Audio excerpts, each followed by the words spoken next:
So tell the listeners what it is that you do. It's like been a big tease, huh? Because wait till you hear this. So thank you for asking the question. Yeah, so on a simple level, I mean, there's a lot of ways I can describe what we're doing on a simple level, but we're activating the untapped wisdom and empathy and compassion that humanity has stored in a way that's going to bring it to life so that it can be accessed on demand. That's the basics of what we're doing at a spiritual, purposeful level.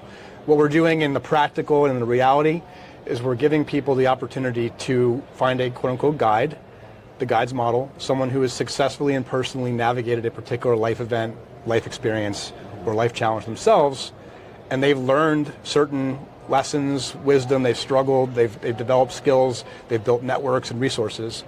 And the purpose of that is so that it can, one, forge that individual, but also so they can metabolize it, for lack of a better term, and share it with others and help other people on their journey. And so, yeah, because that is an important part of it, is to metabolize it. Right? Correct. And so we, and you know, Derek, I'm gonna interrupt you New York style for a second. I'm good. I'm from New Jersey, so we're good. There we go. Yeah. Outstanding. Yeah. So, you know, the interesting paradox that I find in people is, and mostly from the lesson of my own journey, is when you're really good at something, you know you're on purpose because you're really good at it, right? Yeah. So that's aligned. You're being what you're doing. And then it comes a lot of hard work to refine those gifts, yes. right?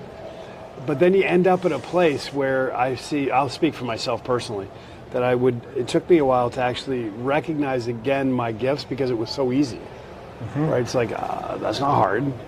Other people would be really hard, but for me it's not hard because I put in the work. Yeah. And so honoring that as value. Absolutely. And then metabolizing that into consumable sharing. Yes. Is the core, I think, of what you guys do. Right? Absolutely.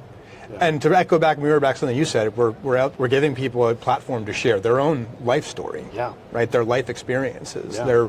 their triumphs and their struggles with someone else, and there's a connection in that way that is what we believe is going to transform this mental health, mental fitness crisis that we have, but more importantly, create community to bring people together in a way that they're sharing their struggles, they're sharing their victories, and that knowledge is activated in a different type of way.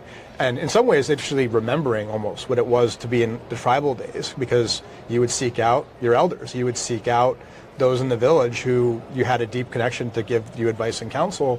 And we hear often how we've lost that in the modern age. And it's been exacerbated through technologies and social media in particular, because everyone lives in their own little bubble. And what we're doing is bringing those stories to reconnect people and to go deeper, frankly, and to access something that has been, from a cultural standpoint, stigmatized, restricted, put into a clinical model, and we're bringing it back to a holistic approach, which is relational, which is about connection and about seeing each other, and seeing each other in each other.